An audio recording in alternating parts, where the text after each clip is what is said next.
Rifters. It's a big night. It's a big evening here at Go Network Studios in Norwood, Massachusetts.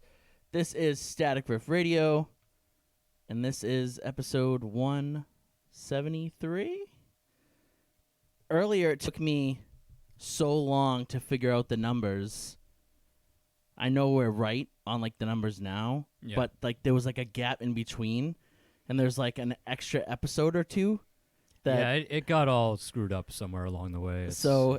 It was extremely hard today. It took me an hour and a half to figure out, and I renamed everything, and it was not a lot of fun.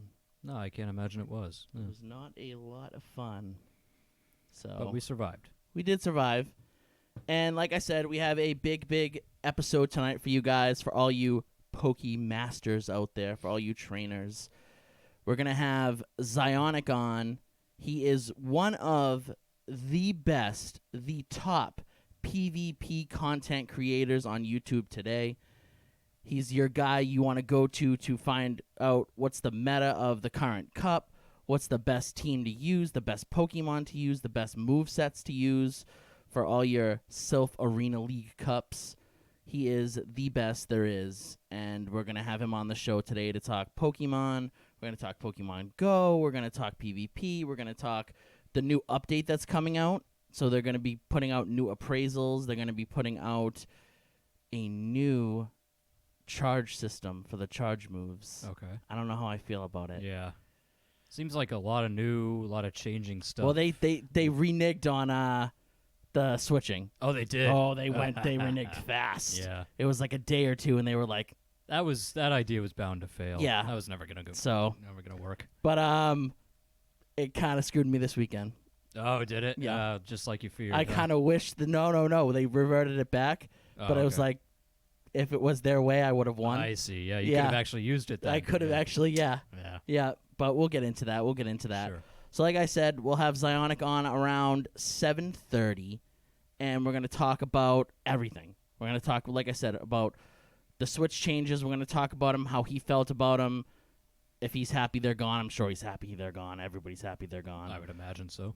We're going to talk about a ton of things. We're going to open up the floor to your questions. If you guys want to ask Zyonik anything, if you want to ask us anything. So it's going to be a big show. It's going to be a lot of fun. I usually don't get nervous having people. We've had so many people on the show. We've had legendary comic book writers and artists. We've had actors on the show. We've had book writers on the show. We've had screenwriters on the show. We've had video game developers on the show, voice actors. And I don't know if I've ever been... I'm so nervous. I don't know why I'm so nervous. I'm super nervous to talk to him, but I'm sure he's just a really cool, normal guy, and I'm sure we'll have a lot of fun just nerding out about Pokemon. But I don't know. I'm the most nervous, I guess, for him. I don't know. So I'm sure you'll be fine. You think so? Yeah, you're supposed to be a professional. You should be able to handle it. We'll find out. Yeah, we will. I don't know if I'm professional when it comes to Pokemon. Pokemon's like life. So yeah, I figured that's why you'd be more I'd be more dialed in. Yeah, right. I'd be more, it's the reverse. I'm less dialed in. Oh man, that's not great. No, I'm dialed in to I don't know, talk and talk to him, but I don't know, I'm just I don't know, man. I'm just nervous about it. Sure, you'd be fine. I feel a lot of people are going to, I'm hoping a lot of people are going to listen in, they're going to tune in. They're going to, because I shared this everywhere that I could share it. I shared it on Facebook, Instagram, Twitter. I shared it in my Discords for Pokemon Go. I shared it at my tournament over the weekend. I shared it on our Pokemon Go Massachusetts page. I shared it everywhere you could think of. So I'm hoping that a ton of people tune in and really enjoy the show. So maybe this is make or break for us. Maybe people will be hey, the show's awesome. I'm going to watch it all the time. Yeah, or maybe right. they'll be these guys suck. Yeah. I hate this kid. It could go either way, yeah. Yeah, so yeah, I don't know. I'm just a little. And we got to kind of keep on track today, too, because generally, if you guys are new to the show, if you've never listened before, we tend to kind of go off the rails a little bit in the first segment. We kind of tend to, I don't know, Just BS around. digress over things, Oh, yeah, go on definitely that. tangents, Yeah. talk about random stuff. So today we got to be a little bit more focused because I want to get right on track. I want to be on schedule, and because I promised Zyonik at 7:30. That's when we plan to get him on, unless something happens or he's he can't quite get there. It's I don't want us to be the reason he can't Sure. be here at 7:30. So that's my goal, to be on track to have a good show. So if you're new to the show, thank you for tuning in. I really appreciate it. If you're a classic fan of the show, thank you. Thank you for joining us again. So as we start every show, we have a segment called What Have You Consumed? So we talk about something that we did, watched, read, played, ate, dreamt about, slept about, anything that we've consumed this week, something that we did and enjoyed or hated, and that's what we usually talk about in the first segment of the show, kind of just to get us loose, get us open up, get us talking. So Dimitri, what did you do? He's like I hate you. I didn't really do too much. Again, I'm just watching the same show as I did, considering there's 12 seasons of 22 episodes each season. So I'm still watching Bones, but I'm on season 6, so halfway there. Yeah, halfway. Yeah. All right. Oh damn, Jeez. season 6. Yep. So I'm powering through. It's gonna take me another 2 months to get there, but I'll make it eventually. You're a better man than and me. then Yeah, I'll be really. able to watch something else because I'm the type of person I have to finish the show I'm watching before I move on. Oh, So. you have way more discipline than I do then. Unless the show really sucks, but I have to finish it, or else my OCD is gonna kick in, and I can't watch anything else until I finish. You the show are I'm watching. definitely a better man than I am. Yeah. So I have to wait to finish. I have to wait another month before I start watching anything else. Is the show what you expected? Is it as good as it used to be, or you're watching it again? You're like, this blows. I never watched it actually. Oh, okay. I thought you were like Alright, yeah. rewatching it. No. Oh, okay. I'm watching it for the first time. I've seen episodes on TV when it was on TV in like 10 years ago, but here and there. But right now I'm watching it, everything in order, and it's not Yeah. amazing. It's not terrible. It's entertaining. That sounds about right. Yeah. yeah.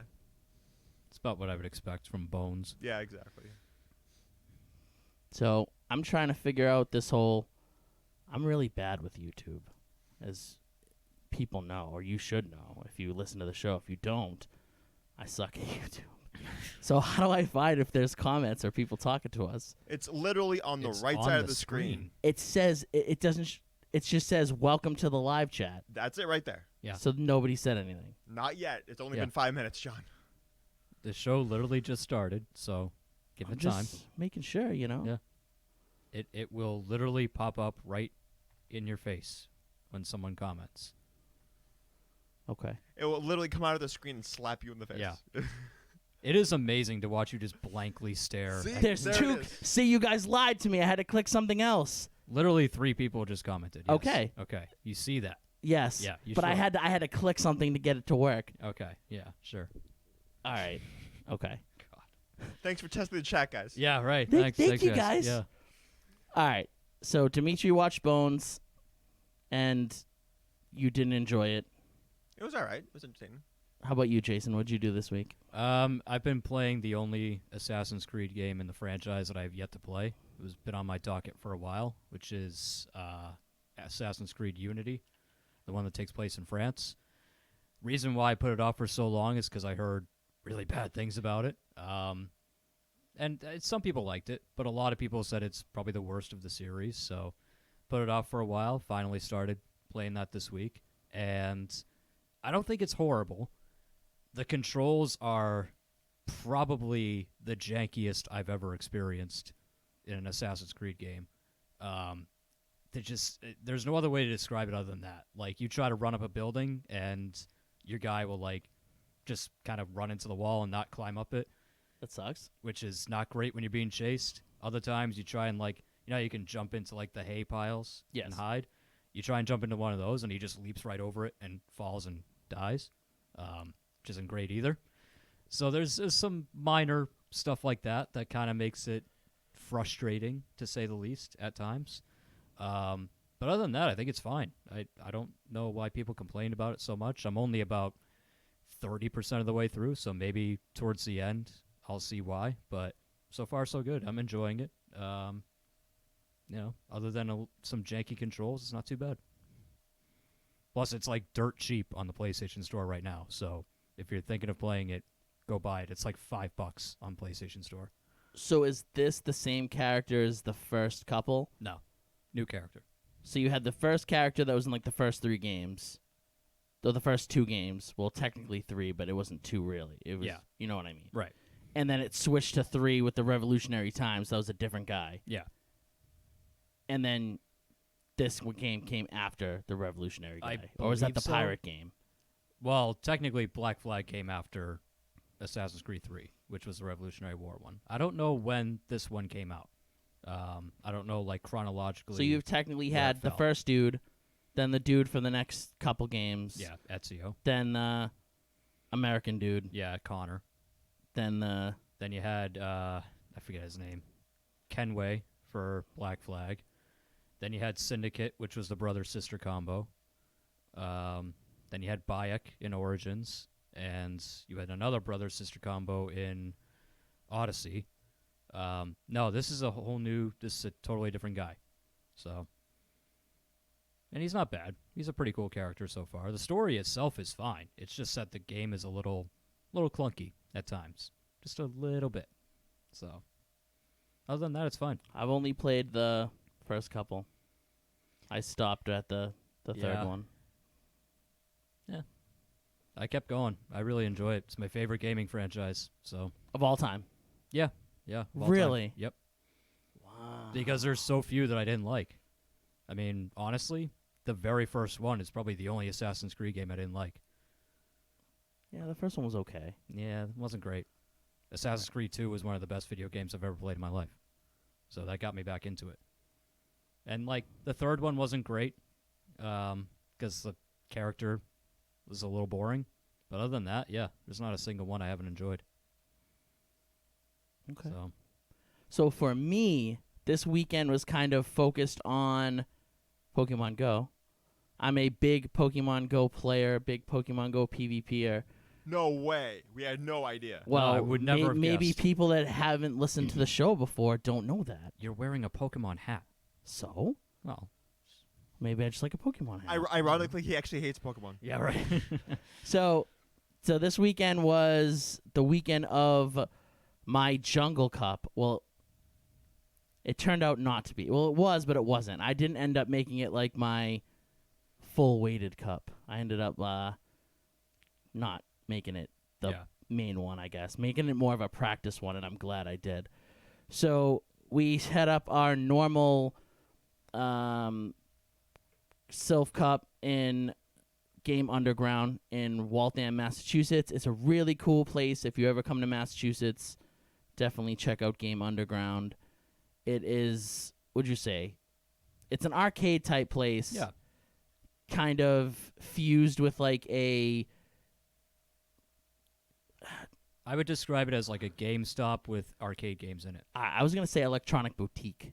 Did you ever go there? Yeah, sure. Back Yeah. in the day? Yeah, I remember that. Yep. So like, because they had like older, weirder stuff, I feel. Yeah. So it was like, it's like an electronic boutique meets like an arcade meets a weird Japanese video game place. Okay.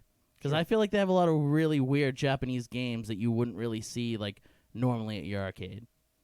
Yeah, I suppose that's true. They have like their version of like the Japanese dance Yeah. like revolution that has like anime like themes and stuff. Right. So it's a really cool place, and they hold game tournaments, they hold Smash tournaments, Street Fighter tournaments, any kind of fighting tournament, Magic the Gathering tournaments, any kind of tournament, they hold it there. So we usually have our PvP tournaments there.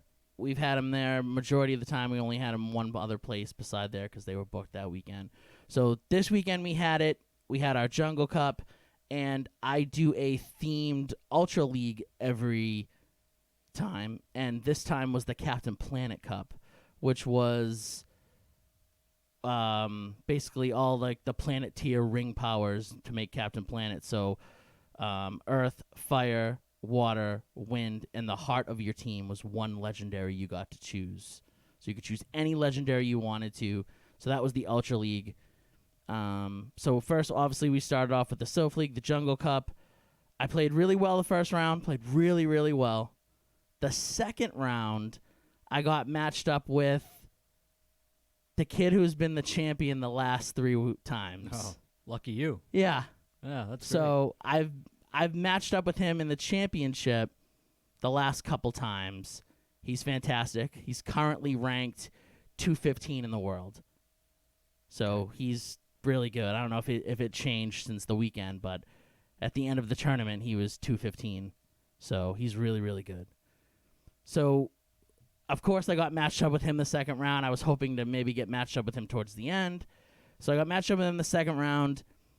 He won the first round pretty commandingly. The second round, I won. I won it. It wasn't like I didn't like kill him or anything. So we get to the third round. So in the third round, I'm trying to tap to get my move. I was under tapping at the time and trying to get my move before he would get his charge move to finish me off. And I think I under tapped the under tap, if that's even possible. Okay. So I ended up not getting off the move. I ended up losing the Pokemon. But I still was in it. Yeah. So it got to the point where it was our last 2 Pokemon, and it got down to, of course, how it's been the last few times for me when I play him or when I play Brendan or someone really good, where I end up tapping, I'm tapping, and I end up losing by like 1 HP. Mm. So, Tough. yep, Yeah. again. Heartbreaking. Again, yep. So it's like getting to the point where it's like priority's killing me, or I don't know. There's some I don't know what I need to do to fix it, to get to that next level, because it's like 1 HP every time. So then the next round, the third round, I'm playing a newcomer to the tournaments. Never had them before. They run their tournaments in Beverly. So it was really cool to have new people come. Mm. And he was running a really cool team of Magnezone, which no one else had there. Him and his buddy who came both ran Magnezones. Nobody else had them in our tournament, which was cool. So it was like kind of the first time of me seeing it, so it kind of caught me off guard a little bit. So it ended up going to a third round with that, but in the third round this time, I pull out my Venusaur, who had a full charge move, and I had a little bit of health left, but I had enough where I was like, you know what, I'll pull him back, I'll come back out, and then I'll switch out a little later on, hit him with the charge move. So I pull the Venusaur out, put in my other Pokemon, gets to the point where I need to throw Venusaur out. When I throw Venusaur out, so when they made the whole switch change, they were changing it so you can't get injured when you come out. Okay. So when you come out, you get a hit. You Yeah. get hit by a quick attack. And so I came out, I got hit with the quick attack. I don't know if I lagged or what it was, but I got hit with a second quick attack, and that killed me. So I didn't get off the move. Yeah. So I'm tapping the move to get it off, but because of the damage coming out, finished me off. So if it was the switching way that they had originally switched, Right. I would have been fine because I would've wouldn't been have took the damage. Yeah. So I took the damage. I lost the Pokemon. I was still in it. I was fine. Sure. But at that point, he was up a shield, and I had a Vigoroth. He had Magnezone, and I had the better matchup, but he still had a shield. I got the shield off with a body slam, and then he ended up hitting me with a Zap Cannon. So it was toast. Yeah. So it was really close, but if the Venusaur didn't die from that, mystery hit, the magical hit out of nowhere, I would have beat him. So it was just a bad time for Rough me. time. Yeah. Rough time. Went 2-2. The worst I've done in a long time. Because the last couple times I've made it to the championship and then lost in the championship. So would that be the reason why I found you at Scorpion Bar, just mad face smashing whiskey later that night? yes. Okay. Yeah. That might make sense. I was definitely inebriating myself or trying to. Yeah. So, yeah, I don't know. I just can't. I don't know. I have really bad luck, and I realize that like I really, really do have bad luck because I realize I haven't won a. So you get priority, whereas how we do it usually is one of us gets it, someone gets it, the other person gets it the second time, and then the third time we flip a coin. So out of the last 5 tournaments, every flip of coin I've done, I've lost the coin flip. Oh man. Like, it's supposed to be 50-50, but I legitimately lost the coin flip the last.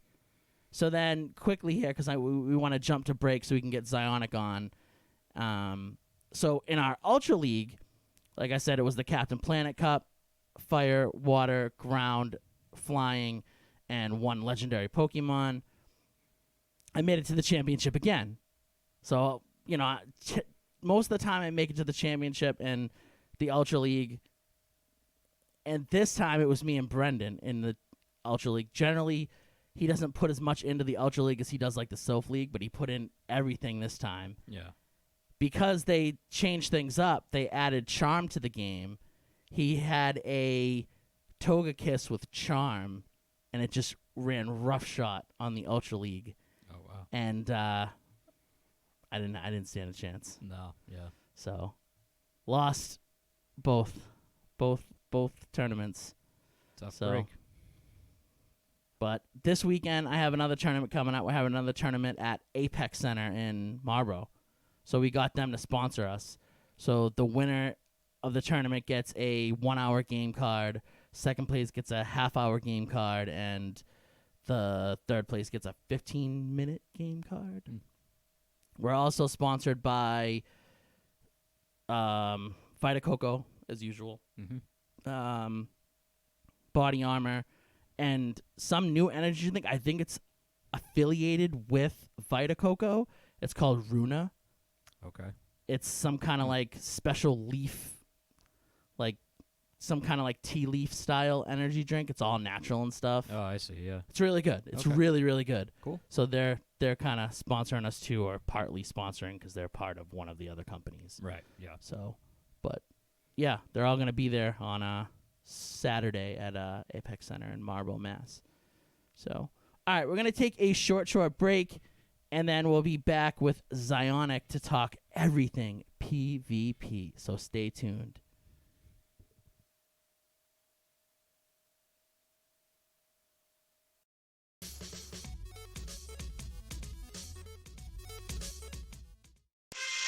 It's back! Connecticut's terrific Comic-Con!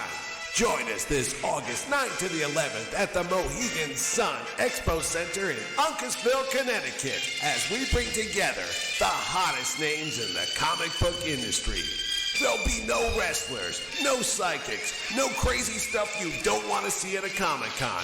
This is 100% pure Comic-Con action, and it's only at Terrificon. You'll see today's top talents like Tom King, Donnie Cates, Ryan Stegman.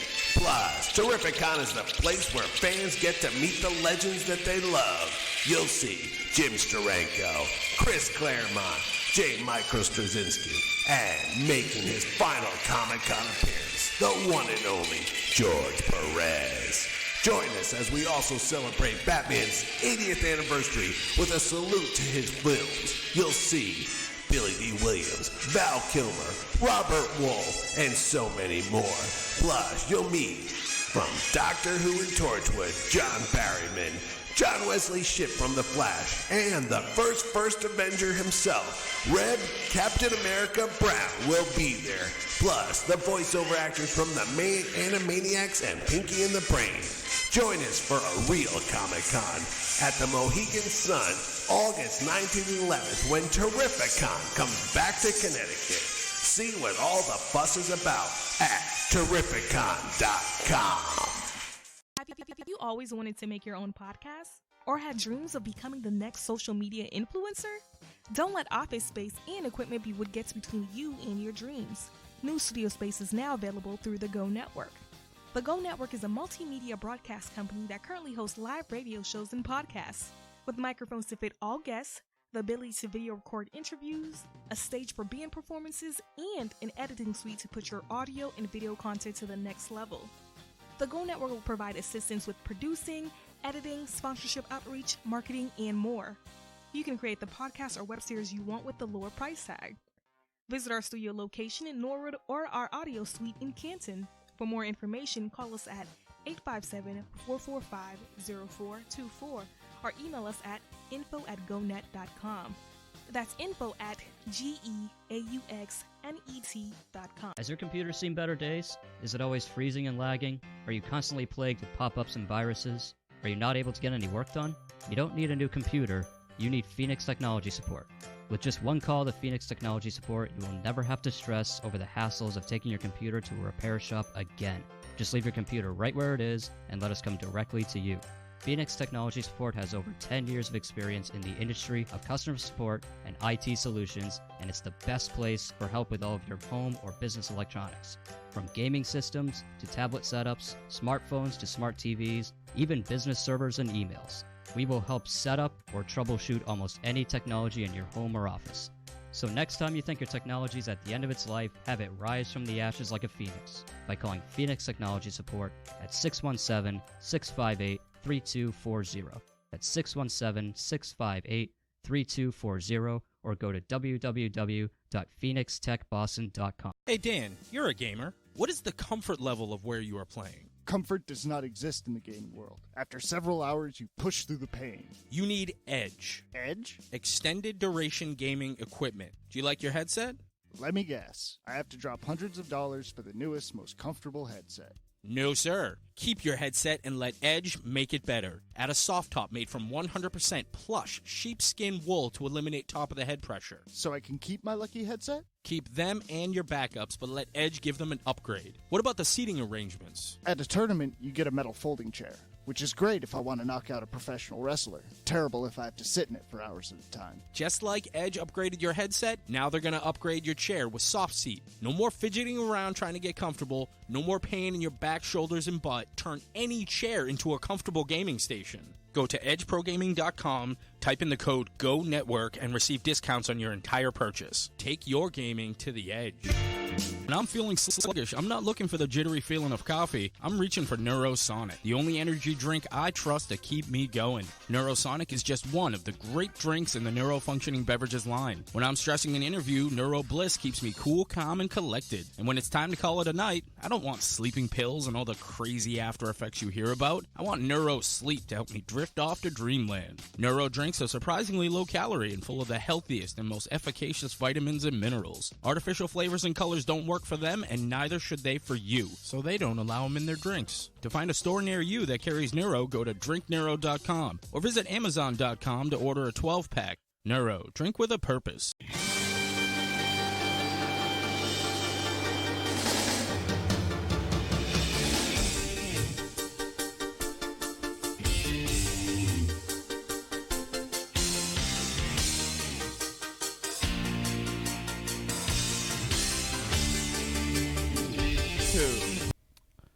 Rifters, we're back here on the Go Network, and we have a very, very special guest with us tonight. I'm really excited to have him on the show. You guys know I love Pokemon, I love PvP, and I think he loves it maybe as much as I do or even more. So we are here with Zyonik, the maestro of PvP content on YouTube. And he's going to be here to talk all things PvP, all things Pokemon with us. So, Zyonik, how are you doing tonight? Or morning? Your time's really off from ours, right? Morning. It's 12:30 a.m. I'm doing good. Wow, what an epic intro. Pokemon Go. It's awesome. Well, I feel that you're arguably the best PvP guy on YouTube today. That's why, we wanted to get you on the show first before anybody. I think there's like a trinity of guys: you, King, Battle Hero. Yeah. But you're fantastic, and you've helped me through a lot of my matchups in the past. You always have the best content. You always have the best, strategies and stuff. You taught me how to undertap. You taught me how to, piggyback. So I owe you a lot. Oh, I appreciate it. Yeah, it's an honor. Thank you for all the high appraisal. I don't know. It's weird making, I guess, YouTube content 'cause it's not like I've been doing it forever. I kind of recently started. So appreciate it. So something we like to do on Static Rift is we love to find out where you came from, how you got started, and Yeah. what you're doing. So this will be kind of like a two-part question.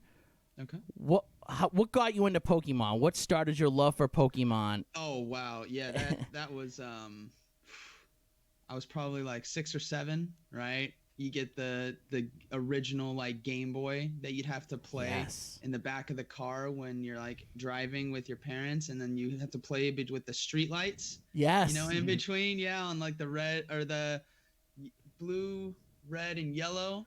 Yeah, I started way back then. Started with the card games. I'd be going to Target begging Same my parents here. to buy me a card pack. Yeah, it started back then. And then TV show, I'd sit down every Saturday morning, watch my Yu-Gi-Oh, watch my Pokemon, watch my Digimon from like 8 to 11 a.m. every Saturday Yes. as a kid. Yep. So, Yu-Gi-Oh was a that's- big thing for me too. Yeah, Yu-Gi-Oh, Oh, yeah. Pokemon, Digimon, I was all of it. So yeah, similar start out for me for Pokemon. You know, when I was younger, my parents wouldn't let me really hang out with kids, so Pokemon was kind of like my friendship in a Oh, way. absolutely. Yeah. So, you know, you found your love for Pokemon as a kid. What made you want to start YouTubing and start, you know, focusing on Pokemon Go and PvP? So when I saw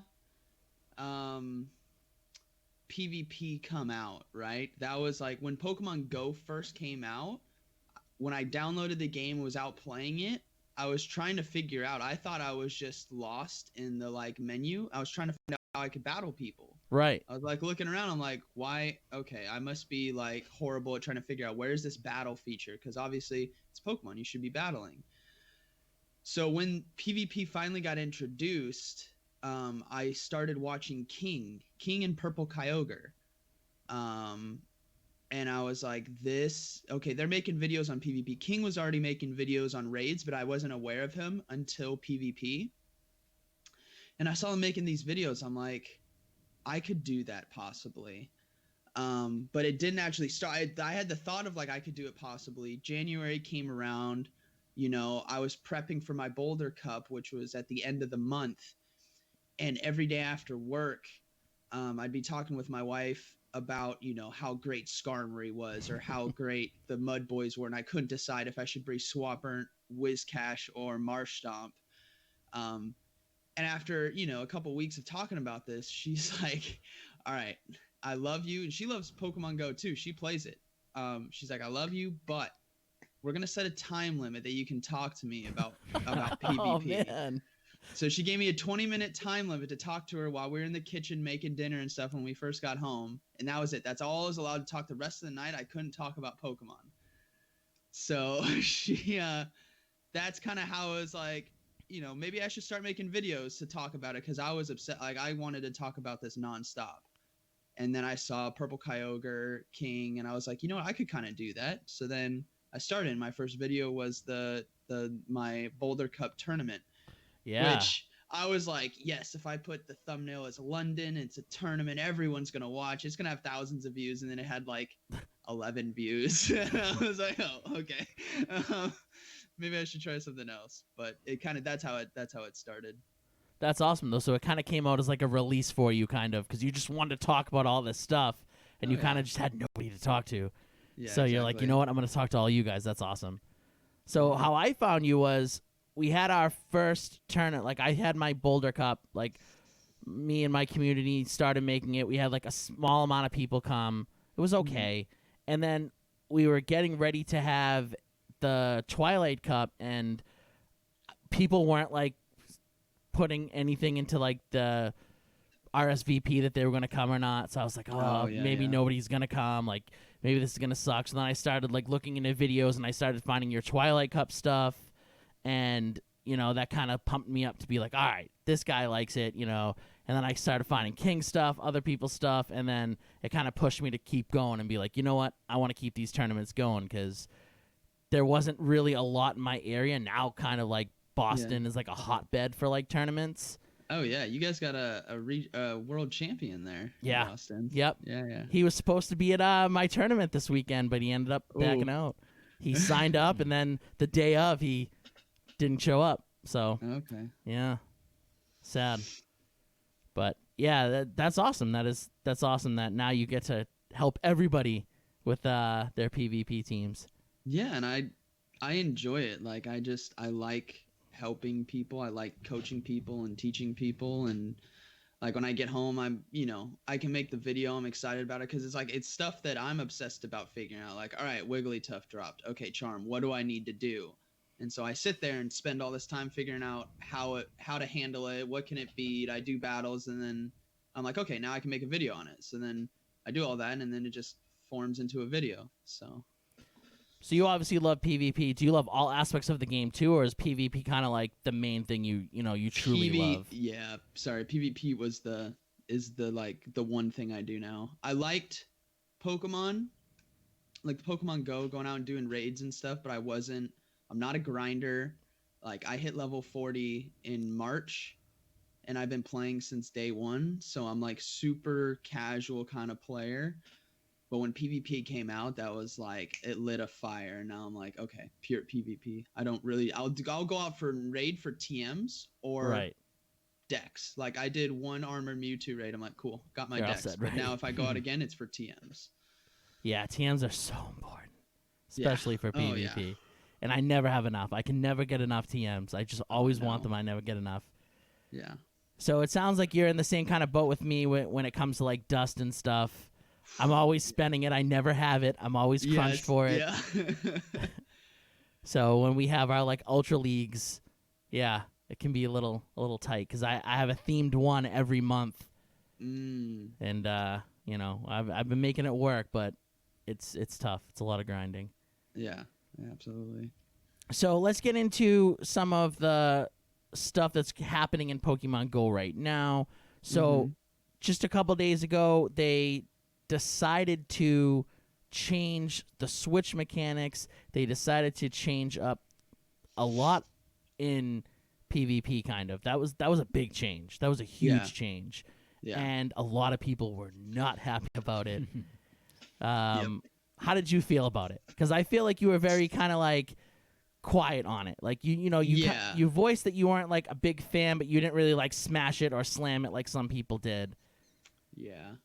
So I woke up to this update happening, and the first thing I did was message King, because I know that when I'm asleep, he's awake kind of thing. Right. So I knew he was on top of it, and I said, "What's your honest opinion?" And he's like, "It's horrible."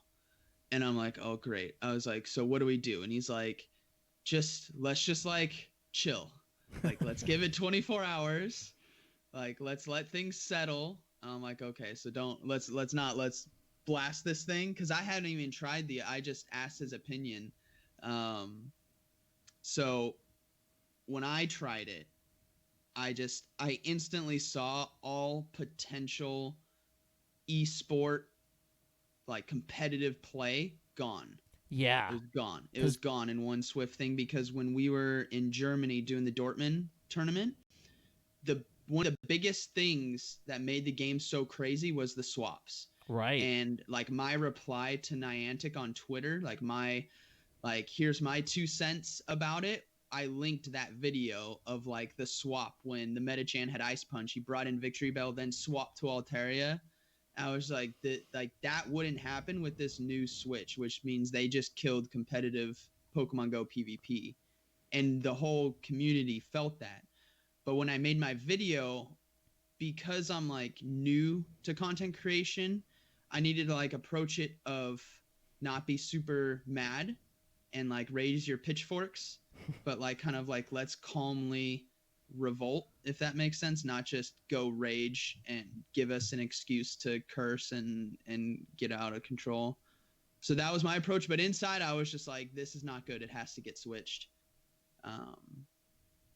So I was very happy when they did switch it back. I was so relieved because it was like I just started started this YouTube channel, starting this kind of what's starting to form into somewhat of a career down the line. Right. And this Switch would have killed it because everyone was just kind of like, well, I'm kind of done PvPing now. I'm like, okay. Yeah. To quickly so- go on a tangent here, it's crazy to hear you be like, oh, just starting and everything. But to me, you're like a megastar. Like you're one of the top. You're one of the top PvP guys. Like anybody I talk to, they're like, oh, what did Zyonik say? What did King say? So, I mean, you're up there, man. You're definitely one of the big boys when it comes to PvP for sure. It's been a quick kind of like turnaround. So like when I first started I would say February, because my first video was like January 31st, so like February. Like I had, I started off with no subscribers. My wife still hasn't subscribed to my YouTube channel because she said she wants my YouTube channel to be authentic and not have like family subscribing and whatnot. So she still hasn't subscribed, which I think is kind of funny. So it's like that's been quick, but it was February, which was like what, 5 months ago? Yeah. Yeah, 5 months ago. So it's been somewhat relatively quick, but it's felt like a lifetime though. Like I'm looking back at videos, I'm like, that felt like 2 years ago, but it's like, oh, that was a month. I'm like, oh wow, okay. Yeah.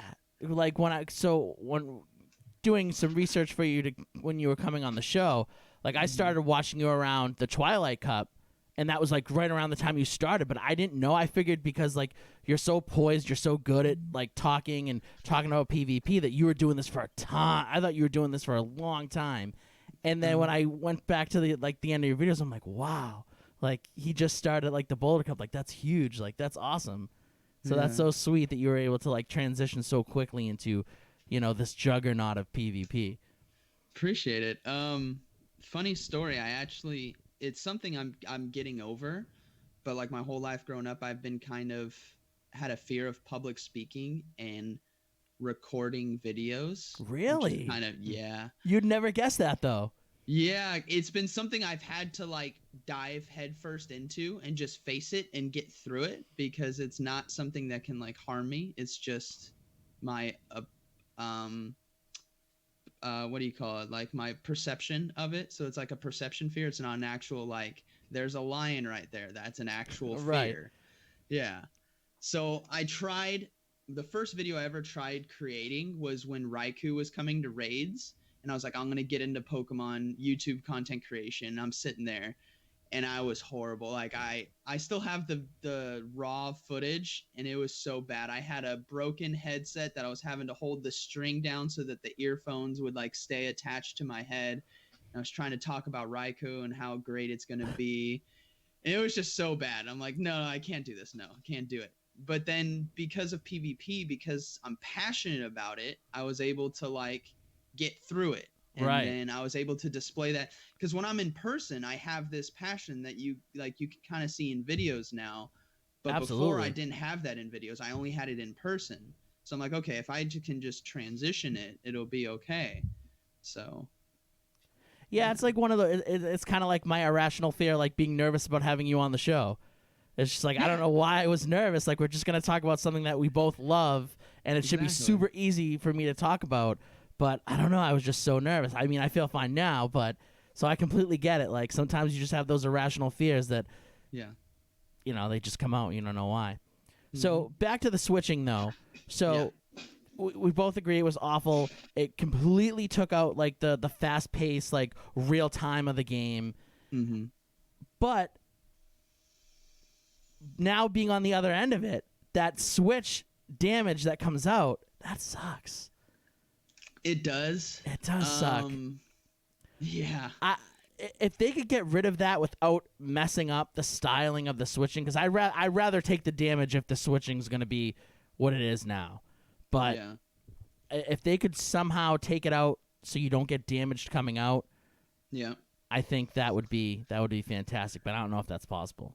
Yeah, I don't know if that's actually going to be possible. What I've heard through the grapevine is with this new charge move update, if you actually like watch the clip, you'll see the names at the top are different, and they have a little box around it.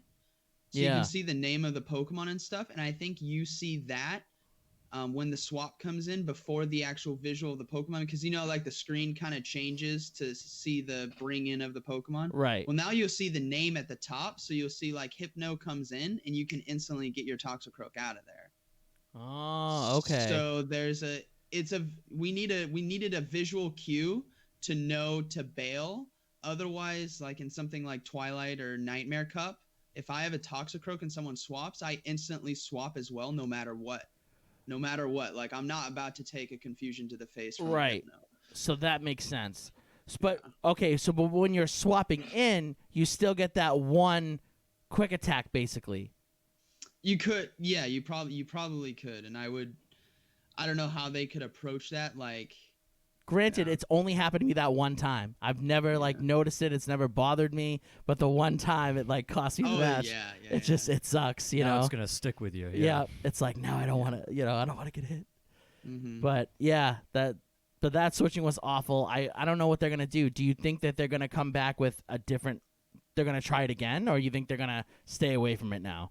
I think they're gonna tread lightly. I know they've been talking.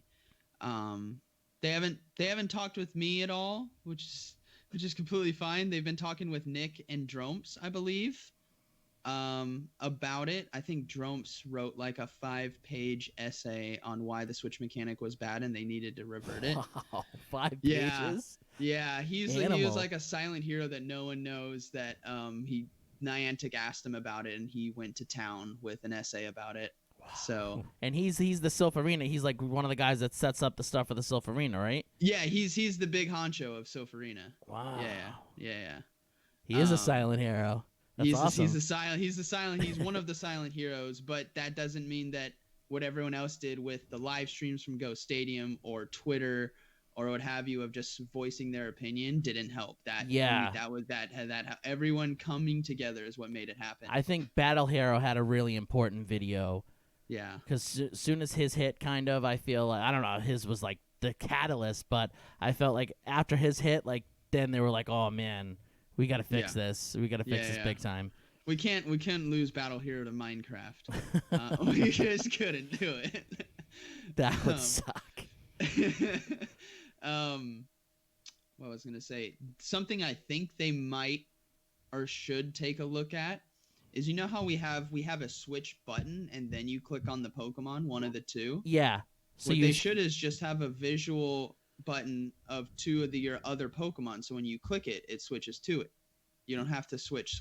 You just click and it switches. So it's not like like the double click. It's not two taps. It's just one, and it'd be like on the right or left of your screen, just a little circle in the image of the Pokemon, and you just click it and it swaps. So then it's a lot faster. That sounds awesome. That definitely should be how they do it. Yeah. I got that idea from Twitter, so I'm not sure who wrote that, but I remember seeing that. I was like, that's a good idea. That double click for sure definitely takes time out. Yeah. And that can be costly sometimes. I mean, I like the switching. I think the switching's fine. But if they do want to change anything, maybe get that errant damage or anything like that would be the only thing that I would say they need to change. Other than that, I mean, I think it's perfect. I love the switching. Yeah. I'm glad the switching, it's defensively taking the damage is really annoying. But then offensively, that may be the only way you could get a win is by landing one confusion on a fighter before they get out of there. So it's like, it's a give and take. Like when it happens and you lose on the defensive, you're like, this is horrible, I need it. But then when you win because you got the confusion, you're like, yeah, you're right. Yeah, you couldn't react fast enough. You're right. So, yeah. So quickly here on looking at the chat real quick. So my buddy John, the winner of my tournament, he's in the chat right now, kind of boasting himself. So I just wanted to highlight him a little bit. What's up, John? Undefeated in his last 3. So Woo. He's great. He's really good. He's 220 in the world right now. So he's awesome. So I just wanted to shout out to you, John. You're the man. But Talk that mess. So switching sucked, but it's fixed now. Well, it's back to normal. So what do you think of these other changes that are going to be coming? So they're the new appraisal feature that's coming. Mhm. How do you feel about that? Have you got to see it? Have Oh. you? Yeah. I love it. It's awesome. It's the reason why I love it is if it was just each individual Pokemon you had to hit appraise separately, it would have been okay. Like I could visually see that, oh, this thing's got 7 attack, toss it, unless it's, something that I needed, like a Zoomerl or something. But in general, we want low attack, high HP, high defense, so I could see that it's not that. But the fact that you can appraise and then swipe, oh man, Big because time. I've been nearly capped. I've capped my Pokemon at 2,000, and then I kind of go down to like 1,900 by deleting my most recents, basically up to the last event. So then you can kind of tell like, oh, the Entei or Raikou. Like once I start getting there, that's when I stop deleting. Right. But then there's a whole. I haven't gone through because I don't have 2,000 like legit Pokemon. I maybe have like 700, and the rest is just crap that I've been procrastinating on getting rid of. In this appraisal systems, I'm going to be able to clear through all of that and make all this space. The fact that you can filter by stars, like I just saw that's a game Trainer Tips changer. videos. Yeah. That like you type in 4 asterisks and then you see All the your hundos. 100%. Oh. I'm like, it's going to be so beautiful. On Community Day, that's going to be a game changer because you have so many Pokemon that you catch, and then you got to search through all of them. Now you just do asterisk 4, boom, there you go. And then you're going to know what hundos you have. So that's awesome. That is so good. It is. I think one of the best, if not the best, update to like quality of life they've ever done. Yeah, it's their As long best as it update works. for sure. And As long as it works. As long as it's not telling me I have a 50% and then I use my appraisal app and it says that's actually 100%. right. But I imagine it's going to be perfectly fine. I'm sure they'll do a good job. And what's Yeah. cool is, usually like I know like the Pokemon company's not really like big into like putting numbers to IVs and stuff. Mhm. And I like how they kind of still got around it with, the yeah. little bars. That's awesome. So yeah, I'm sure they I could see them just like sending the request to be get to get authorized to be able to do it. Like, Yeah. hey, we're gonna do these bars, and they're like, but Bill, don't tell them that the bars, how close they are, actually represents the numbers. Let's just keep that like on the DL for our community. So quickly we'll just touch upon the new charge mechanic because obviously we haven't got our hands on it, so we don't know. Mhm. From what you've saw so far, how do you feel? What do you think about it? I think it's interesting. It's definitely not what the switching was, where it was an instant like this needs to go away. It's a different approach to it, and I kind of like it. I want to try it out because what it reminds me of is like when you were a kid at the arcade at the mall playing Dance Dance Revolution. Yeah. Like it's like that. Yeah. But it's like every type. So there's 18 different types, and from what I saw from the video, the 3 different types we had water, steel, and rock. They all had different motions. I'm like, Yeah. okay, so there's gonna be different motions for every type. So water was like a cascade effect where like you had to like tap as it was going down. Right. Steel Yeah. was like slicing, and Yeah. the rock was kind of like rocks rolling down, and you had to like tap it kind of. Yeah. So it kind of made me feel like it was like playing like Mario Party in a way, and you're playing yeah. like the mini games type of deal. That's the vibe Yeah. that I get, like a mini game type of feel. Yeah, I think it'll be a lot of fun. For people like battling like tons and tons of battles, it may get kind of annoying. Yeah. But I think for like small tournaments, casual battles, it'll be a lot of fun, especially for like new players coming in. It'll be like something interesting. And then also it like requires you to actually practice with the Pokemon, because if you go to a tournament and you're just like, you know what, I made this team, I don't need to practice, and you get there and then you get to the charge move, you're like, oh great, how do I do this? Right. It's not just so it kind of gets you more, I think it gets you more involved in a fun way that doesn't affect the actual competitiveness of the gameplay. Granted, you still need to kind of get quote unquote 3 rings of however that's going to work with it. Right. But yeah. I think that in a way, for people that don't really play PvP or people that are just starting out, sometimes the 3-ring approach is kind of a little intimidating because you got to be like, oh, I got to get those 3 rings. This, it's like kind of like a fun little game, or it seems like it's going to be a fun little game. Maybe it'll attract some new people to PvP. Maybe they'll be like, you know what, I don't have to really like pound on the phone. Like I'm going to, you know, have some fun while I'm playing this game instead of having to, you know, I don't know, worry about it. And I know for some people it's hard to do 3 rings. They just for sure. Maybe they can't tap fast enough, or like I know a problem with some females from my patron that they had, you know, they have longer fingernails, and when you're tapping, the fingernail kind of gets in the way, and it'll like not register the tap if the fingernail's hitting, so they have to like change how they tap.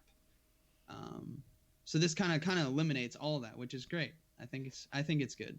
So yeah, I'm optimistic. I want to see it. I want to, you know, have it in my hands before I find it. Which would be great if they drop it right, if the iPhone gets behind it, because that's what I got. So. Yeah, me too. Yep. We always gotta here waiting. always waiting.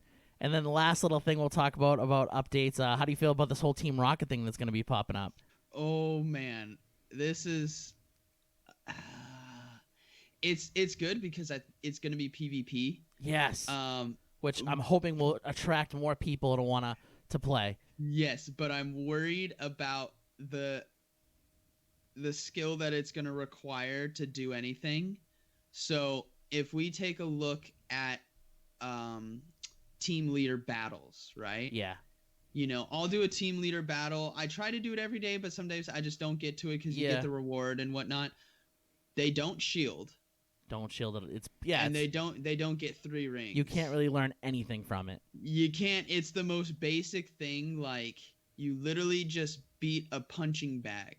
So what I don't want Team Rocket to be is you're maybe they're out in the wild and you have to, like, you see them and you can go battle them or stop them from taking over a gym. Maybe there's like a shadow gym and Team Rocket's controlling it. In order to get it back, you have to go beat them. What I don't want is to like have to fight a Zubat in the Great League, and then it's nothing. Like, you just use Altaria for 5 seconds, and then you win, and then it's over. I kind of want something a little more engaging, a little more challenging. It doesn't need to be overwhelming where you can't beat it, but still, like, something more than a Zubat, if that makes sense. Yeah. I'm hoping that with the whole new, like, interface that they're going to be putting out, too, showing you, like, the, you know, CP of the Pokemon now and everything, that maybe these stock trainers will be a little bit better. I'm hoping that maybe they, you know, juice them up a little bit, because it sucks. Anytime you play like Spark or any of them, I hope they fun. beef up. I hope they give what I wish they would do is do settings. So if they have like an AI kind of battling, right? They have a beginner setting, intermediate, and then like master setting. And the master setting, they'll swap. They'll shield. They'll shield bait. They have dual moves. They'll like make it like intense, where it's like if you beat the master fight, it's like that took a lot of skill because they're actually really good. They swap their move counting. Like, they know your Skarmory is about to use Sky Attack, and they swap right when they think you're going to use Sky Attack because the system counted your moves. It'd be like, that would be incredible. Yeah, that's I think the next thing they need to really focus on is getting that to be better. That would definitely help some players out. Yeah. So let's get on to the current meta of things. So the Jungle Cup is the current cup right now for the Sylph Arena League, and it's a fun cup. I'm loving it. What do you feel about? What do you think is the most vital Pokemon beside Vigoroth? Because obviously you know Vigoroth is a must. You need Vigoroth. Who is the most vital after Vigoroth? For me, it's probably Lantern. Really? Yeah. Okay. Yeah, so there's a lot of... I think Lantern's probably the one I use the most alongside Vigoroth.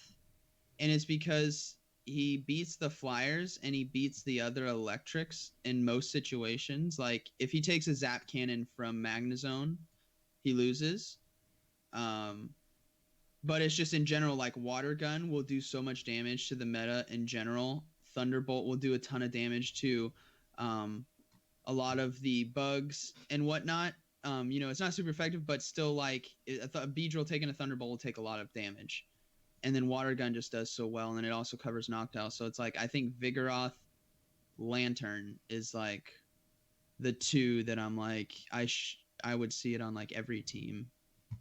or I think Interesting. it's most like mandatory. And I was thinking of switching my lantern off for my tournament No, this no, weekend. no, no! Don't do it! Don't do it! No, you've changed my mind. You've definitely changed my mind. Yeah. Water gun, thunderbolt, hydro pump. Is a nasty combination. Yeah, pair that with Vigoroth on the back end. the team I ran was Vigoroth, Venusaur, Noctowl, Fortress, Wigglytuff, and Lantern. That was my team of 6. How did Wigglytuff do for you? I did pretty good. I don't know. I was kind of like hesitant to use it a little bit because I feel like everybody is souped up their teams to have multiple Wigglytuff counters. Yeah. Everybody has, like, at least in the like my tournament, everybody had at least Beedrill, Venusaur. Everybody had like at least 1 or 2 counters already on there, like for you, and most of their like 3-man teams were either 2 to 3 like 1 to 2 counters every time. So I was a little hesitant, but I don't know. I do like Wigglytuff. I think it's a pretty sweet Pokemon. Yeah. Especially Charm just hits so hard. It's so disgusting. Oh, it's so satisfying. And it's like the hearts come from it and you're just like sending the enemy love. Like this is tough love coming at you. I think it's And the move, like the charge moves are a little slow, but they're not as slow as like I expected them to be, I guess. Yeah. I found it to be just enough to be fun. Like I like Wigglytuff. I think it's good. Some of the people in the chat said Noctowl, Fortress. I think Noctowl's a big part of my team. Oh yeah, Noctowl, yeah.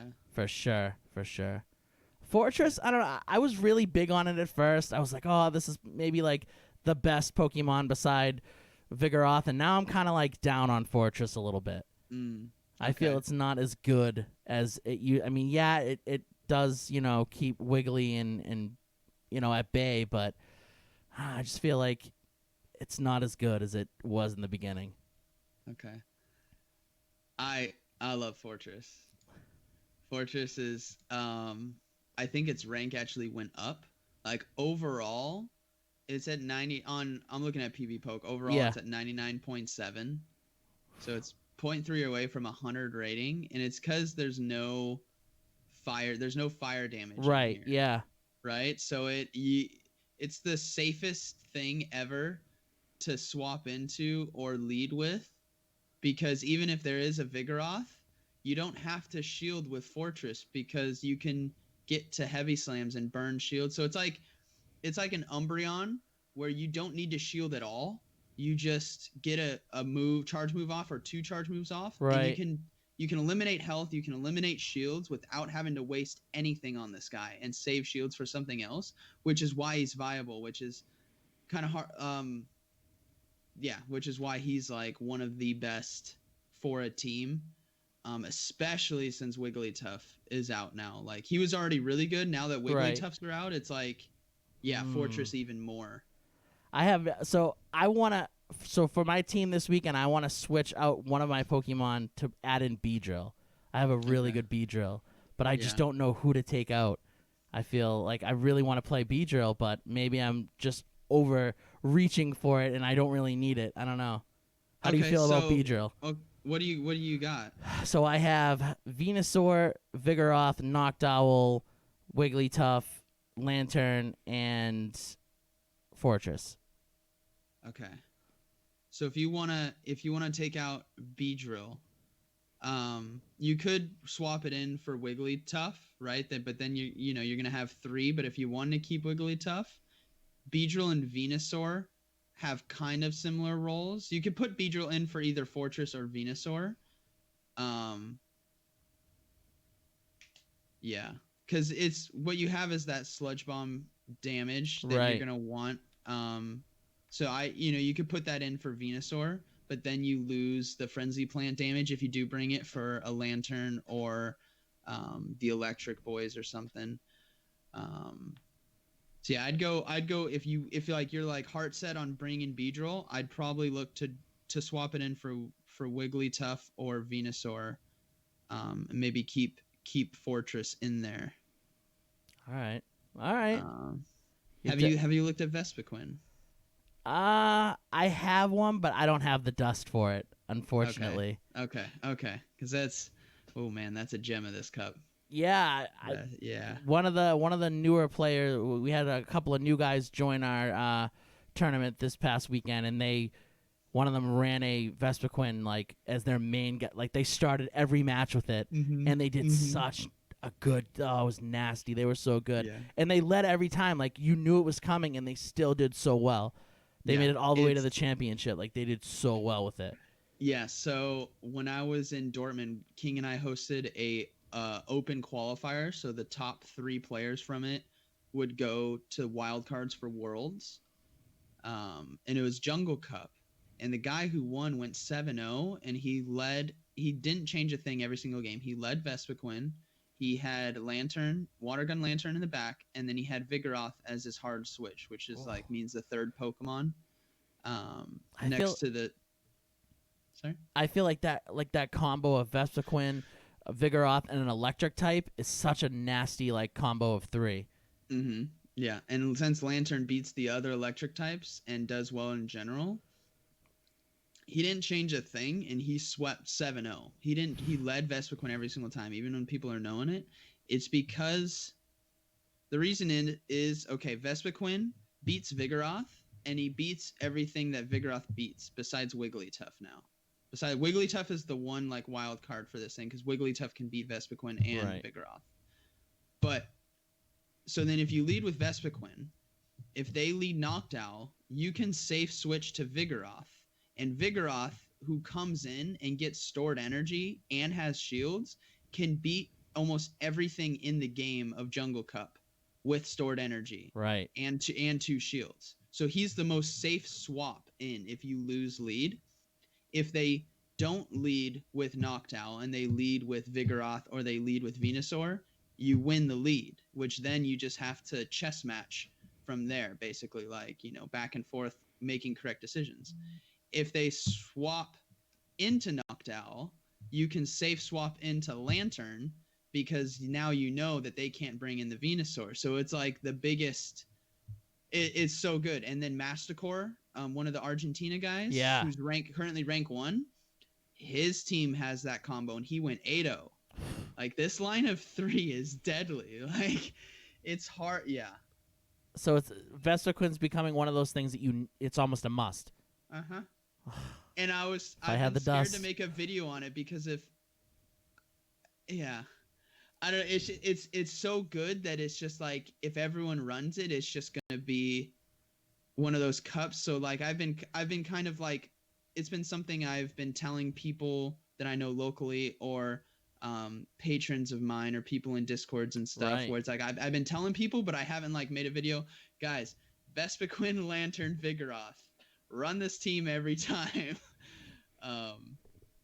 So it's super strong. Yeah, but that doesn't mean it can't be beat, obviously, right? In the championship in my tournament, my buddy John, he who won the championship, the guy who he played had Vespiquen, Vigoroth, and Magnezone. That was his 3, and he was able to beat him. So it is beatable, but it's so hard. It was definitely tough. Oh yeah, but Vespiquen's like a sleeper that I think people aren't aware of how good it actually is. Yeah, I mean, I haven't really seen a ton of them. I guess I'm kind of seeing it a little bit more, hearing a little bit more now. But yeah, you didn't hear about it like the first couple weeks maybe, but now. No, yeah. Week 3 and 4, we're gonna be seeing Vespiquens on a ton of teams, and this is how it kind of is every cup, right? The first 2 weeks, it's kind of all over the place, but the people who really dominate find that niche in the cup. And then week 3 and 4, it's like all you see is that. And then you're just like, yeah. So John said he used Wiggly, Venusaur, and Vigoroth. What he used to take that team down of Vespiquen, Vigoroth, and Magnezone. Yeah, it makes sense. That's why it's like Wigglytuff is one of those Pokemon where you can bring it if you want. There's definitely viability for it, but if you don't bring it, I think you need to bring Fortress. So like those were the 2 that I'd swap out, because Wigglytuff can beat that whole line of 3, the Vespiquen, Lantern, Vigoroth. It beats all 3 of them with just Charm. So it's the same. If you know they're gonna bring that, like, okay, this guy's running that what we've been calling the God line. If he's running this God line, you just lead with a Wigglytuff, then you can kind of check and balance from there, like John was saying. But because that line is so strong, you can't like make any errors. Like you can't Right. let a move hit you that's not supposed to. You know, you need to be under, or not under tapping, but piggybacking to gain advantage. And yeah, it's still really hard to beat. But So do you think that there's always been changes in the meta. It happens every cup. Do you think this change with Wigglytuff and Charm was the biggest change we've seen so far? yeah, I think it's been. I don't think it was. Let's see. I think it's pretty much on par with the Ancient Power, Ominous Wind, Silver Wind from Twilight. That was pretty big, yeah.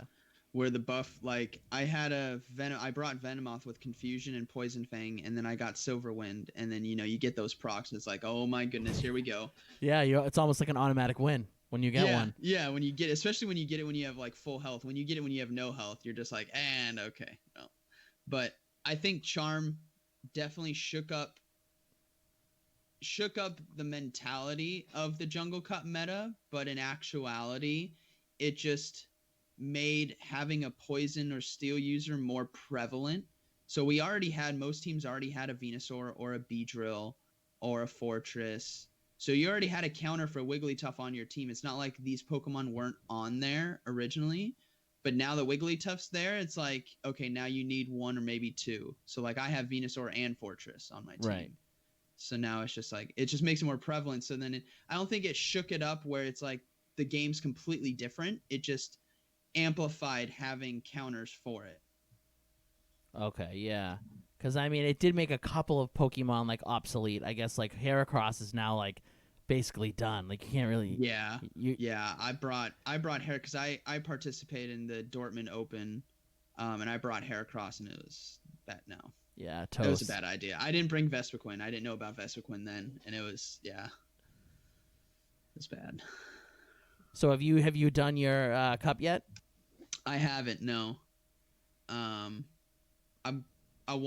think I'm gonna do one the final weekend, just because of how things are lining up, and there's a couple tournaments like within an hour from me that I can go do. So I think I'll do one the final weekend. But I did the Dortmund Open qualifiers was jungle, so technically I did do a jungle cup. It was 7 rounds. Wow. And I was hoping to make a video on it, but when I went back to see all the videos that I recorded, my iPhone, because it's so old, didn't have enough storage room. So I was recording, but then the videos didn't save to my phone. So like I have the recorder app recording, and then it wouldn't save the photo because I didn't have enough storage. So I only had a couple of the matches. And it was the first tournament where it's not that I played bad, but I lost at the very end because of charge move priority. Same with me. This is how it was for I feel like jungle is like it's like a cup where priority kind of is important. And priority, like I started coin flipping the last couple rounds to try to get some wins in this thing because of that. But again, it was also, there's amazing players there. It's not like it was some new players. Like these are like people who traveled from all over Europe to come and battle in this tournament. So everyone was really good.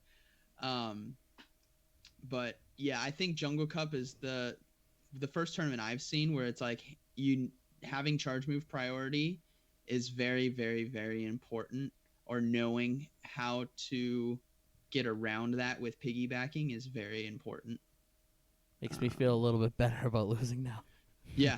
No, yeah. I went 3 wins, 4 losses. Wow. And yeah, so it was like it plus it was a weighted cup too, and it tanked my rating. Oh. Tanked it.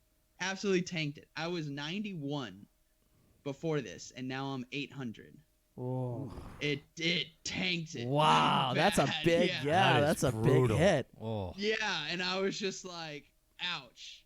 That maybe because I asked King if he wanted to do it because we were hosting it, and King's like, no, I'm not going to participate. I just want to organize. And I had the thought right there, maybe I should just organize too and kind of help because it was like, we were planning to have a couple hundred people there. I think we had like 170 total. Wow. So I was going to help organize, but then King's like, no, you battle. Like, people want to fight you. And so, like, the first round, because of my ranking, I was at what we called the first tree. So it was at a park. So then we had, like, a series of trees that had the table seating, quote unquote. So, like, 1 to 12 was at tree 1, and then, like, 13 to 20 or whatever, however we spaced it out. But it went up to table, like, what, 80, 90? Yeah, Wow. Seating 90 or something like that. It went all the way back. The first round, I think I was seat 5, and it went 3 rounds, and I lost. And the guy was so happy. Like, people, when they're like, they were fighting me, they were like, oh crap. And I'm like, dude, don't worry. Like, just because I make videos doesn't mean I'm a god at this game. I'm okay, but I'm like, I'm not some crazy super elite. So when I like battled them and then they won, they got so happy. Right. Which was kind of cool. Because it started turning into a joke because everyone was beating me like back to back. And as I started going back, people were like, Zyonik's doing the walk of shame. And I'm like just walking to the back tree no. and then having to fight my way back up. But it was a lot of fun, but it definitely, Jungle Cup is cutthroat. Like, yeah, it's bad. It's definitely up there. I think it's the toughest cup I've played so far. For sure. Yeah, 100% the toughest. Yeah, this and Tempest, but I think I just was ill prepared for Tempest. But this one is hard. Tempest was the worst cup I did. It was like my worst cup ever. Like I did really bad in Tempest. I don't know what it was. I just was horrible in Tempest. Yeah. I was every other cup I've either I'd won or I was 3-1 or something like that, or I'd have like one loss.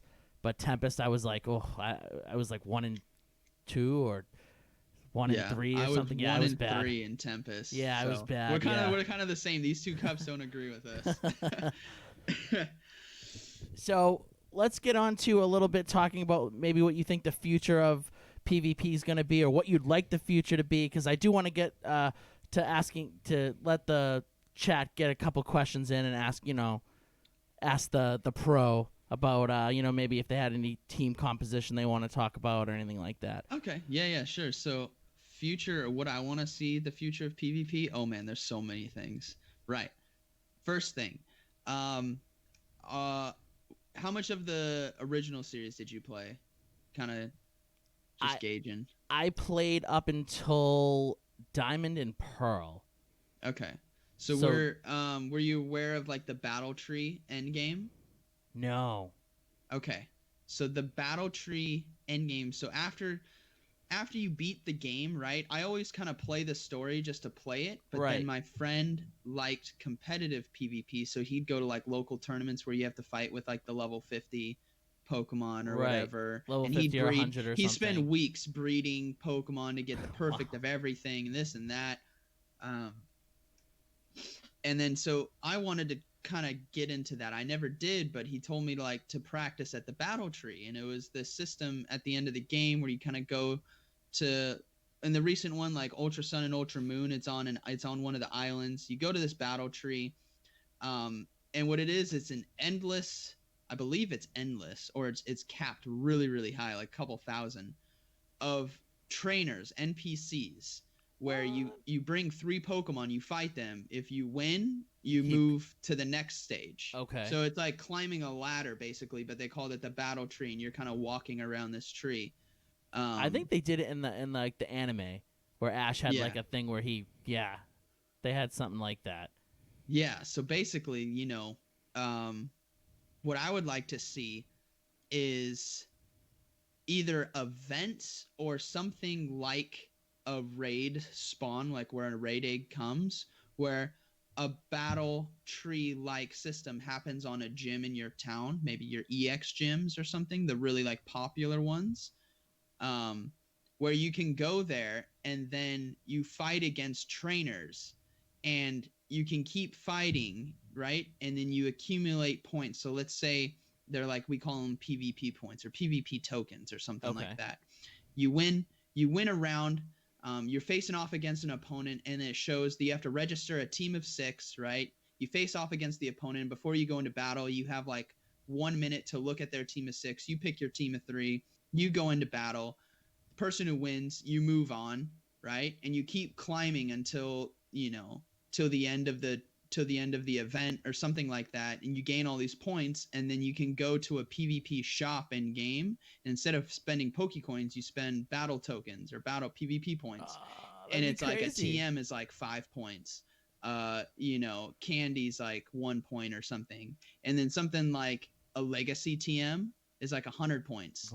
So then you could have that Hypno, right? And you're like, man, I missed out on Shadow Ball Hypno, but it's like I just grinded the battle tree at my EX gym the past couple of days, and I got 100 points, and I'm going to buy this legacy TM, put Shadow Ball on my Hypno. That's awesome. That's totally something that should happen. That is awesome. Yeah, and it's like that would get people, because it's not like you can be at home doing it. You have to go, and then it's event, which makes it rare, and then you get items, which makes it rare, and then there could be leaderboards for like your local community. So the EX gym at the Target or whatever, has the leaderboard rankings of who has the most wins. So then you can like, there's prestige, like that would bring people in. That would be the first thing that I'd want to see that make longevity of PvP happen. Another thing would be random auto matchmaking for PvP, where I can sit on my couch, queue up, and just battle random people, because they have the system to be able to battle remotely. So why not have the system to be able to battle randomly remotely? Or at least lower the friend level. Like, yes, 90 days is a lot to, Yeah. That's because it's if you go to a tournament, right? So the tournament you had this last weekend, maybe you met someone there who's really good, or you guys got along, and you're like, hey, do you want to, train for the next tournament or something like that? You add them. You guys can't even train for the next tournament because it takes 30 days to actually be able to do that. So by the time the next tournament comes, you guys aren't even, friendship level. So it should be, I can understand them wanting to have a barrier for it, but it should be a week, like at max, like 7 days. I could see agree. 7 days working. Yeah, drop it down to just being like great friends or whatever. Yeah. Definitely. What else? Yeah. What are some other things that you would like to see happen? Something that I think we definitely, what I would like to see is maybe switch timers a little smaller. I think switch timers a little small, instead of it being like, what is it, like a minute now? Maybe drop it to like. Oh, I see. Yeah. So like the actual, the time of it, how long it takes to be able to switch back. Yeah, because sometimes like by the time you're ready to switch back, your Pokemon's dead anyways. Yeah. Do you let? Yeah, I think the timer could be shorter, which would be cool, because then you'd be swapping all over the place. Yeah. You'd be just dancing. But say you swap in a Pokemon, right? Yeah. And then they swap in something, they kill it. I'll wait the timer most of the time. Okay. Yeah. Okay. I was gonna say, do you wait the timer? Because I know a lot of people just instantly pick the next Pokemon, and it's like you just missed out on 10 seconds of like free pause. I'll usually wait till at least two. At least two, and then go. Because one time I waited till 1, and I was just a little too slow, and it picked the wrong Pokemon. I was like, "Yep, all right, two's good enough." Yep, 2 is good enough. That's what I tell everyone. I'm like, just wait till 2. Once you see 2, pick the Pokemon, because if you wait any later, it's gonna be the wrong Pokemon. Yeah. Yeah, that's good. Yeah. But if the timer was just a little shorter, maybe it's like a minute now. Even if it was like 15 seconds shorter, it doesn't even have to be half. Like, I think that would be a little bit better for, cups and stuff. Yeah, it would definitely make it more entertaining to watch. Like watching, super high level people like be dancing all over the place, making crazy moves. Oh, it'd be so good. Because when it And gets then into like obviously chess Battle as well matches, would be it's fun, awesome. but- Yeah. When you see them just like, they popped out this, now I'm popping out that. Like, nothing beats that. That's awesome. Yeah. Some other things that I would want to see. I'd want to see the clunkiness of the game kind of get fixed. I know there's a lot of like you go to switch, or maybe you don't want to switch at all, but then the switch screen actually comes up and you're locked in there until they do a charge move. Like those like refine what we already have. Other things PvP wise, which I think they're doing. Who was talking to me about this? This was a long time ago. I think it might have been Rua's in chat. Rua, was it you or Cody? It might have been one of the moderators from the Battle Park Discord. But someone was telling me like they wanted NPCs to fight at gyms like it's a raid. And I think that's what Team Rocket might be, like Giovanni that's what it sounds like, coming in, like stuff like that. So I think that would be cool, having an invasion, like, Team Rocket invades your town for the day, and they're all over. And when you go beat them, you get Pokemon encounters for like exclusive Team Rocket Shadow Pokemon or something. Like have some rewards, but that's what I'm hoping it is. Yeah. That would be awesome, and if that's what it's gonna be, because they haven't really explained it. It's really vague, but if that's what it is, that'll be awesome. Like, and that will probably want to get people. We'll get some people like more, maybe liable to play PvP. Because I know I have some friends that like love Pokemon Go, and won't touch PvP. Like they haven't even like tried it, and I'm like, just try it. They're like, nah, I'm just not. It's not my thing. Like, I don't know. It's how I've been like narrating or describing what Pokemon Go PvP is. It's like Narnia. So everyone stands outside of it and just sees a wardrobe, and then for people who like give it a shot, give the Sylph Arena tournaments a shot. Once you're through the door of the wardrobe and you get into Narnia, you're like, there's nothing else. Like this is it. Like you get obsessed with it, and it's amazing. But everyone else is like, what rewards do I get from it? Because the biggest complaints are, I'm wasting my Stardust. There's no rewards. It's just tapping. But I'm like, you're not wasting your Stardust, because the reward isn't the items you get. It's the experience at the tournament. Right. Like the experience you have when you win a tournament, when you win your first tournament, it's exhilarating. Like it is so much fun. So the reward is that. It's not an item, which is the biggest misconception, because we have been geared in Pokemon Go to look for rewards, look for 100% IV, look for shiny. So when there isn't a reward, we're like, it's boring. But once the perception changes from the public, then that's when PvP is going to get a lot of fun. And your tournaments of like, we barely pulled 15 people for a 5 round. It'll be like, we got 76 people showing up this weekend. Like everyone from the local community is here. That's the dream for sure. Yeah, that'd be awesome. Yeah. I think, like you said, I think it's definitely that's the type of the reward. Like I feel nothing beats when you're playing somebody and it gets down to the wire, and you think you're done, and you somehow get off that last charge move and you win by like 1 HP. And, you're both like, it's like nothing beats that. There's nothing that beats that. It's just so awesome.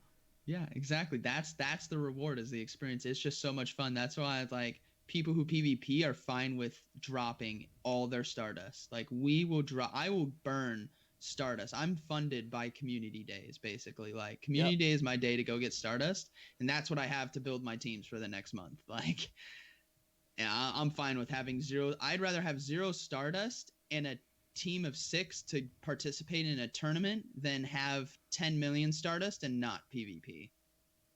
Yeah, for real. PvP is definitely like, I love the game. I've played it since day one, but I felt like there was right before PvP came out, I kind of got in this lull where I was just like, I'm really just looking for 100 IVs or looking for a shiny. If it's not 100 IV or it's not a shiny, whatever. And then you'll get that one little week or two where they throw out the new Pokemon, and you'll be looking all over the place, like going in people's backyards and stuff, and you get that feeling again like in the beginning of the game, and then once that week or two's over and you've gotten them, you're back to that, just like that drawl of like, not shiny. Oh, it's crappy IV. It's like with PvP, like you always like, I'm constantly like thinking of what I want to do, thinking of my strategies, thinking of how I can improve, thinking, if I undertap there, if I, overtap there, if I, piggyback there, like there's just, it's just so much more than tapping. Like I hate when somebody's like, oh, you're just tapping the screen. It's like, no, it takes so much to like be an effective PvPer for sure. Yeah. And that's, I've been trying to, so I have, two friends that I kind of grew up with. One of them recently visited. They both love Pokemon, but they both didn't care about Pokemon Go PvP. They kind of just casually played. And I convinced one while he was here. Like he had to start a new account, which was perfect because it was like the level up time. So all this experience. So he got to we got him to like 28 in like the weekend. Wow. Because of just all the XP, like the lucky eggs and that. Yeah. And then he also had guaranteed lucky trades. So this guy got 96 Metachan lucky, Bastiodon, Azumarill, Sableye, all lucky. So it's like I set him up. I'm like, I don't think you understand how important this is that you got these luckies. But their conception was I had to break their mold of they're like, well, I don't have 100% IV Pokemon. I haven't been playing like you've been playing. I'm like, IVs don't matter. Like Great League, like IVs don't matter. They really don't, yeah. They will in certain situations, but I've had a 91% Metachan that I've used since day one, and I won regionals with it. So IVs don't matter to an extent. What's more important is the Pokemon, the moves, and the typing, and then the gameplay. And then IVs come into play. So that's like the big misconception is people like, oh, I haven't played. I don't have 100% IV, Blaziken under 1500, so why should I compete? It's like, no. You just take a random Torchic and then just evolve it. As long as it's close to 1500, you should be fine. Yeah, you're good to go. And then convincing them that it's not tapping. And this was my other friend was the one who he was into the like normal Pokemon, like hardcore stuff. And so he was very into strategy. He's a very strategic person. And he's like, dude, I saw like a couple, because I sent him the live stream from Dortmund to hype him up. And he's like, it looks like they're just tapping on the screen. And I'm like, well, yes, like technically you take your finger and you hit the screen. But I was like, there's so much depth to it. He's like, really? Like, what kind of depth is there? And I'm like, under tapping, piggybacking, like hot swaps, soaking swaps, like all these different mechanics that can help you win a game. He's like, interesting. Okay. And he started taking a look at it, and now he's like, all right, so Mirror Cup, do you know it yet? I'm like, no, I haven't been told Mirror Cup. And he's like, all right, well, once you know, let me know what are the good Pokemon and I'll start getting them. It's like, okay, cool. Got another one hooked.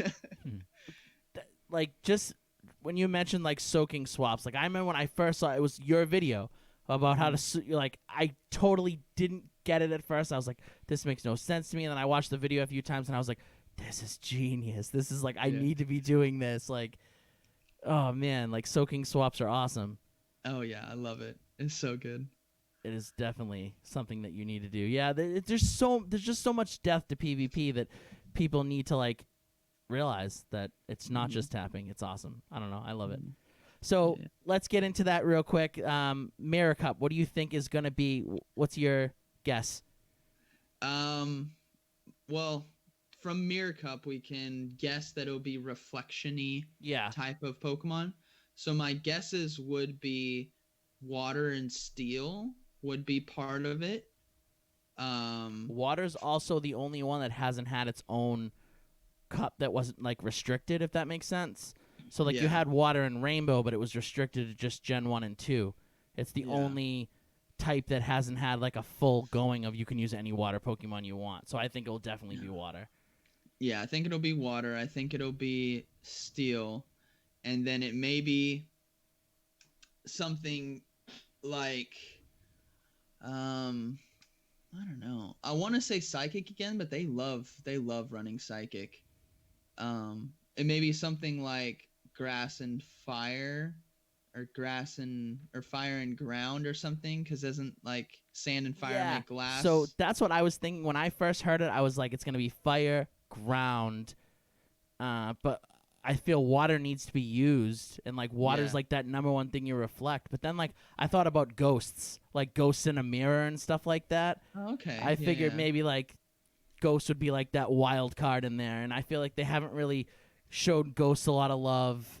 And there's a lot of really cool ghost Pokemon that have like Driploom and stuff like that you could Yeah. throw in there and do some really cool damage with. So I don't know. I'm thinking water ghost, and then maybe fire and ground, or water ghost, steel, and fairy maybe. Mm, That would be Yeah. my guess, something like that. yeah. And it's gonna be fun. The one thing I'm worried about is Meteor Mash Metagross being a top rank. I love Metagross, my favorite Pokemon. But the thing is I love Metagross so much that all my Meteor Mash ones are like maxed out or near maxed out. So I have nothing under 1500. Same. So I'm kind of Yep, worried. Like, same here. if it's a top tier, I'm like, crap, I need to trade. Yeah, same here. All mine are like either maxed out or really high. Yeah. So it'd be I'd have to trade something for it. But So I think. so last question about this, and then we'll get into some questions from the audience and stuff. Okay. What do you think season 2 is going to be like? What do you think? Is everything going to be reset? Is everything like what's going to happen? You think after this last cup? So how I hope it's gonna be, and how I think it's gonna be, they're gonna reset ranking, which then makes aiming for rank prestigious, because then season 1, right, if you got to ace trainer, right, that's like status. Yeah. Like if you got ace trainer, like you're legit. And so then it's prestige. And then if you think about like one of the biggest games in the world, League of Legends, right, they have seasons, and like what did you get in season 4? What did you get to? And people are like, oh, gold 3. It's like, okay, gold 3 is somewhat respectable, but you're not like a diamond or a challenger. But then season 6, you make it all the way to diamond 1, and you're like, okay, diamond 1, like you're on the cusp of challenger or champion. I think it's challenger. So I think it adds having a lifetime on a rank that resets to something else gives it prestige. So I would hope they do that, because then you could gun, all right, so I'm looking to get to oh man, what's the I can't believe I don't know this. What's the purple? I know ace. What's purple? Challenger, right? Challenger. Yeah. Yeah. So some people, maybe they're on the cusp to get to challenger, and they're like, all right, the last 2 cups, I'm going to do my best, get to challenger, so that you have that like forever, like season 1, like you were a challenger season 1. Right. And then, 5 years down the line, challenger may be like one of the hardest things to get to, because right now, maybe there's like 40, 50,000, not dollars, but people in the pool, so if you get to like top 7,000, you can get to challenger. But then down the line, maybe there's 300,000 people, and then they make challenger like top 30,000, but then it would be really hard to get that high because so many more people are playing. So like if you can like lock in like ace and challenger right now, it'd be like, yeah, it'd be really cool. That's a good thought process, because at first going into it, I'm like, oh, I really don't want them to reset everything. Like I worked so hard for this. But the way you just kind of like put it out there, it's like I'd be okay with that. That's kind of cool. Like if that's how they do it, that'd be awesome. Yeah, because then also when you like, I've messed up 2 tournaments, which it happens. Like there are people out there who've lost like no games. They've they're incredible players, but it's like I've messed up a few tournaments, and my rank reflects those mess ups, and it's like crap. I can have a reset for season 2. Like I could start out the gate and go to like, maybe the first tournament in September. I go to like a massive one, or host a massive one of like 7, 7 rounds or something like that early on in the cup, and I have like a strategy that's like really strong, but no one's really aware of it, and then I sweep 7-0 and then like take rank 1 like right away in the something like that. Like you can kind of, because you have the idea of how these tournaments work, you can like do so much better in season 2. So that's what I'm excited for. It's just like a reset, like yeah. All right, so we're going to jump into some of people's questions. So, guys, if you have any questions, pop them in the chat right now. We'll ask Zyonik. So the first one I see here is from Michael Marcotte. He says, what's the greatest battle you've ever had and that you'll never forget? Oh, I would say it wouldn't be the greatest. There's no single battle, but there was a series of battles that I think was the greatest. It was the first time I ever faced against King. Oh. Yeah. Mind you, so how King and I met is he live streams like early in the morning for me. So it's like, like 2 hours from now basically. So he'll like live stream like 10 p.m. And I was messaging him, like I was just watching his live streams. This was when I first started creating content. I messaged him and was like, you want to, collaborate on PvP content? And I think I had 19 subscribers on my channel. And he's like, yeah. Well, what's your friend code? So he added me to friends. We built up, and then once we built up, it happened to be Kingdom Cup. Oh. And so we did a 3-hour live stream where the first hour or so we talked about the meta. I remember that. Then for 2 hours straight, right? 2 hours straight nonstop battles, and we weren't even in chat with each other. We were silent off chat. Like we got off chat, we're like, hey, good luck, and then 2 hours of straight battling with King IV. I was like, this is intense. It was so much fun, and like people were telling me, you're gonna lose a lot. And at first I started losing, but then I started winning some games, and it was back and forth, and it was so much fun to battle against him and like get to know him that way. So I think that's probably the most memorable like series of battles. The most memorable individual battle was the first time I ever won a tournament, which was my Twilight Cup. And that morning, I had told my wife I was running simulations on PvPoke for Toxicroak versus Toxicroak.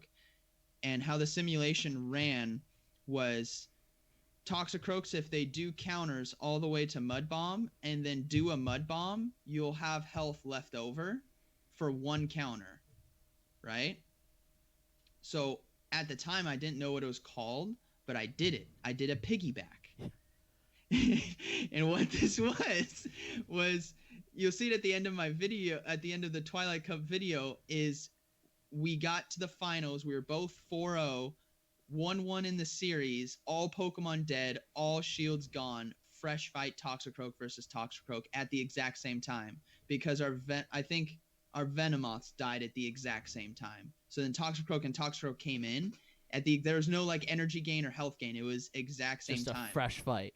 Fresh fight. 0-0 fresh fight. And we started battling, and instead of going for the Mud Bomb, I tapped the screen one more time to do a counter, which then is technically a piggyback, and she did the Mud Bomb. I survived and landed the Mud Bomb after and won because I did the piggyback. And I remember I was so excited because I told my wife this morning, I said, if I ever get in this situation, I'm going to look at you, because she's like my camera person. I'm going to look at you and I'm going to wink. And I did it. And I felt so bad because I wasn't trying to be arrogant. I was just like so ecstatic that it actually happened. And I re-recorded it, and it's there like forever. And I like, I added in the Goku like Super Saiyan going like charging up, and just for comic relief. But that was the most memorable like individual fight, was knowing that situation, and I went for a piggyback, not knowing it was a piggyback. I just knew I needed to get the extra counter in. A lot of people are saying that that those are some of the first videos they've seen of yours, so that's awesome. All right, so we have a question from Trader Frog TL40. They say, any teams you'd see that you might not bring Lantern on your team of 3? So is there a team comp that you'd be like, oh, I'm not using Lantern this round? Let's see. If they had... if they just had like a ton of grass Pokemon, so if they had like Venusaur, Victory Bell, and then maybe something like Magnezone, and then I couldn't imagine them bringing too many Pokemon just to counter Lantern though, because yeah, I don't know if they had if they had a pure team of like grass Pokemon, they're like, I'm a grass trainer. Welcome to the jungle. Like that's their I'm the grass trainer. That maybe I wouldn't bring Lantern, but other than that, I think I would bring Lantern. Just because it just does so well in general. Brendan says, what about Vespiquen, Vigoroth, Magnezone? Would you bring a Lantern then? I comfort wise, I haven't actually fought that line of 3. It's a nasty line. Yeah, it definitely seems like a strong line. I think I'd still bring it. It would come down to, can I land landing a Vigoroth versus a Magnezone is so much more deadly than landing a Vigoroth versus a Lantern. So if I can line that up, it's GG. Yeah, they're toast. So maybe like the point for that line would to be bait out the Magnezone, make it like get my sacrificial Pokemon would be Lantern. So like bait out that Magnezone or something, and then lock it down with Vigoroth. But yeah. Anybody else have any questions for Zyonik? You guys got anything else for him? Everyone's just talking about this scenario here. Everyone's like really pumped about it. The whole Vespiquen beating Lantern scenario. And it also depends on what the Magnezone has, because some people have Wild Charge Flash Cannon. The Flash Cannon's for the grass.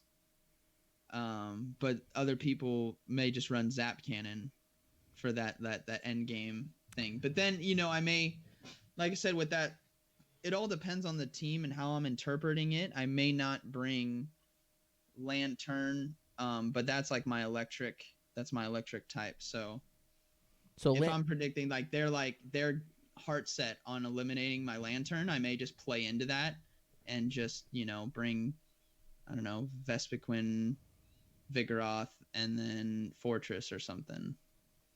So we got another question for you. Where's the best place you've traveled for Pokemon? Oh, best place. I would have to say Argentina. Never in my life did I think I would be taking a trip to South America for the first time ever because of Pokemon. Like, ever. I've never traveled for stuff. I've always, like, regionals I either trade for or I have them from being there. But when I actually landed in Argentina and I'm in the car getting picked up with trainer tips and I'm sitting in the back seat with them, I'm like, holy crap. Like, I'm sitting here next to trainer tips, like in the flesh, and I'm here for Pokemon in South America. I'm like, that was crazy. I was just like, what the heck? That's awesome. It sounds like a dream. Yeah. We have Sarah Bentley asking, I have a Ludicolo on my team. What should I be using to counter? To having a Ludicolo to use it to counter something. I'm guessing, yeah? Yeah, that's what it seems, yeah. Well, Ludicolo with that Razor Leaf and Ice Beam. So you want to try to land. So if they have, you want to land against their electrics, basically, like the Graveler, Golem, and Lantern, and then hope, you can get some attacks off. If they swap in the electric, you can swap in that, and then if not, you have Ice Beam for Noctowl. So you kind of want to land it against that. I'd have to sim it against Vigoroth, but I'm sure Razor Leaf will still do a ton of damage to a Vigoroth.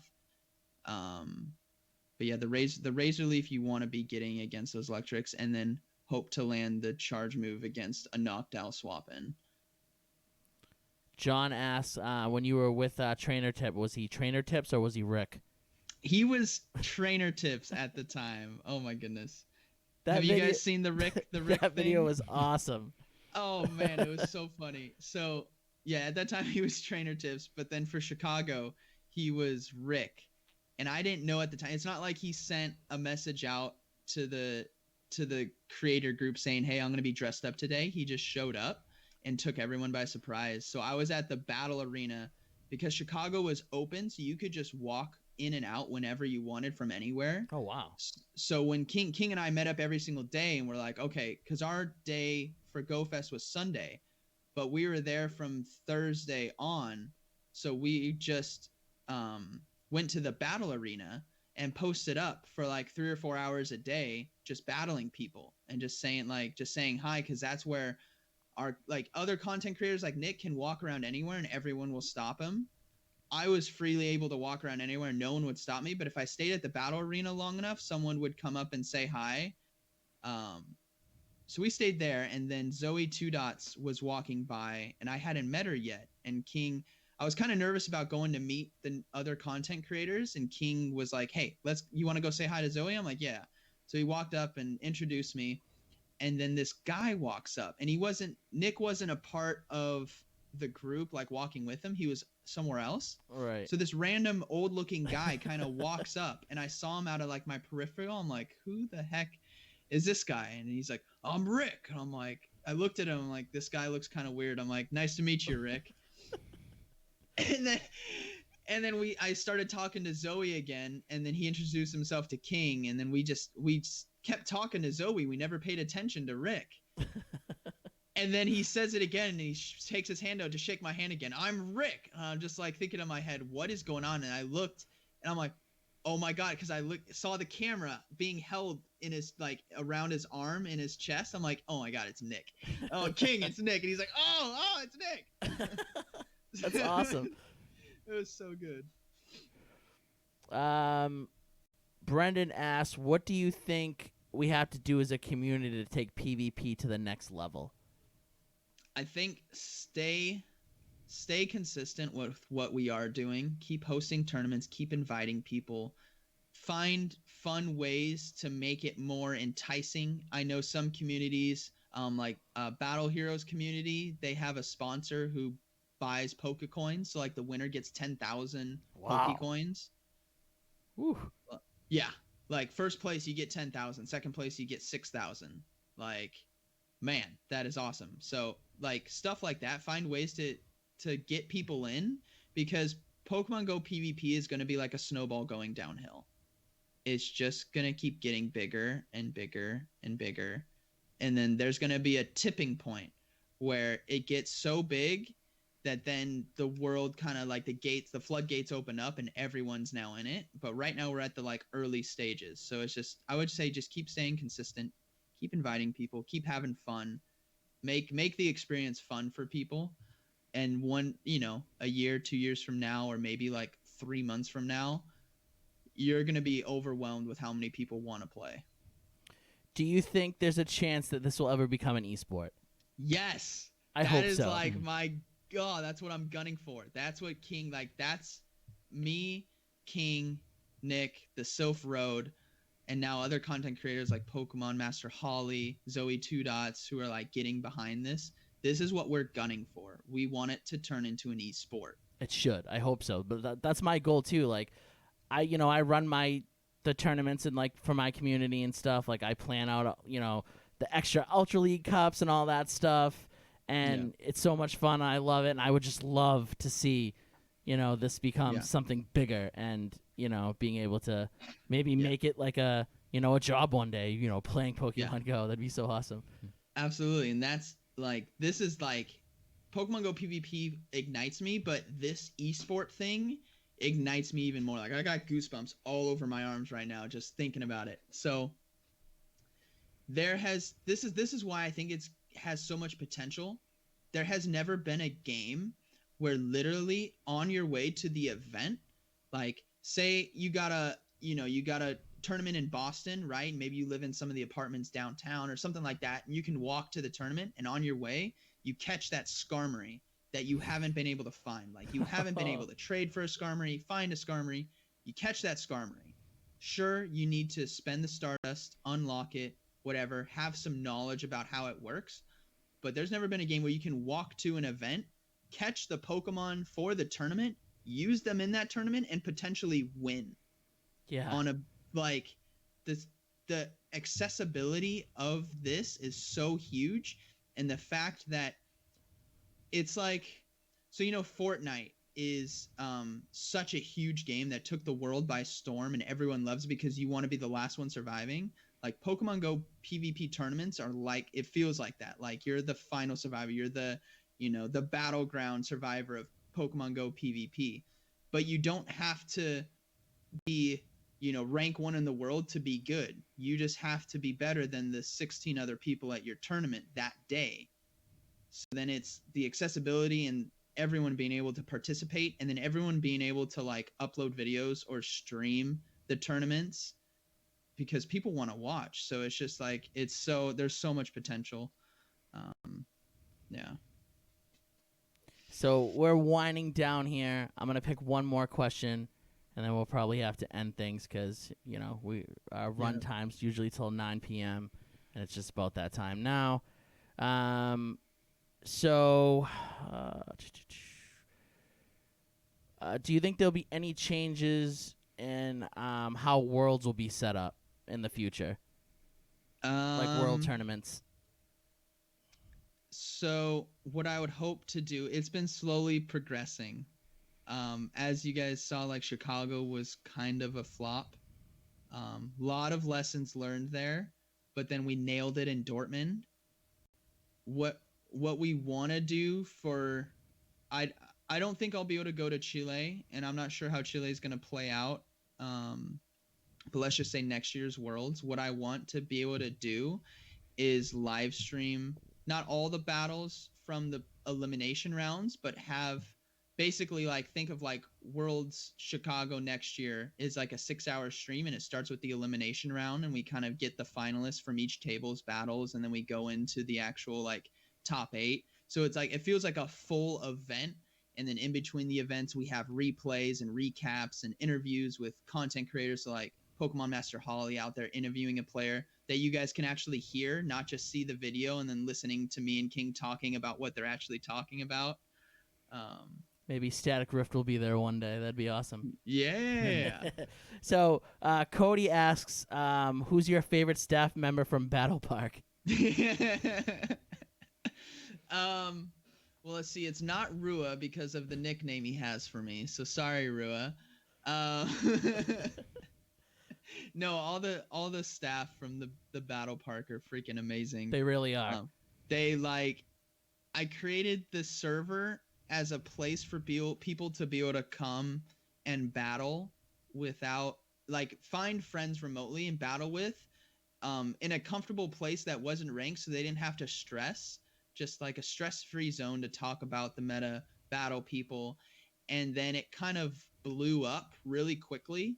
I remember sitting there, I created the server, made a video about it, and then sat there staring at the server, and when I had the first person join, I turned to my wife and I was like, oh my god, I got someone joined. Someone joined. And then like 2 weeks later, there's like 400 people. And I'm like, I don't know how to manage this. So then I asked people who were like very just talking a lot. I was like, does anyone want to be a moderator? And Rua was one of them. Cody was one of them. And I just, they've literally run it now. Like, I don't do much on it, because they just take it over. So these guys, Cody, these guys just do a phenomenal job at keeping the whole system running smoothly. And I don't, it's not my thing anymore, which I didn't want it to be a thing. I didn't want it to be like, this is my thing. I wanted to be like a public park. That's why I named it the Battle Park. I wanted to feel like a public zone that no one has ownership of. It's just kind of controlled a little bit. So. And that's how it definitely feels like. Yeah, ever since I've joined, it's helped me immensely with just extra battling and meeting new people and stuff like that. So for sure. And Cody and Rua are awesome. They definitely helped today with getting people to come on the stream and, be here for us. So thank you guys too. Yeah. So, all right, that's going to be the end for this. Zyonik, if you can just stay on after, so like after we get off the air real quick, because I want you to give us a drop and stuff. But thank you for being on this episode of Static Rift. If you guys like what you heard, you can listen. We're on every Tuesday night from 7 to 9 p.m. You can follow us on @Static Rift Radio on Facebook, Twitter, Instagram. We put all of our past episodes up on every podcast platform or on YouTube every week. We're going to be streaming the show from now on. It seems like you guys are really enjoying that. So, thank you for listening to this episode of Static Rift. Well, you can find us here on the Go Network. Same static place, same static time. I love you all. Good night.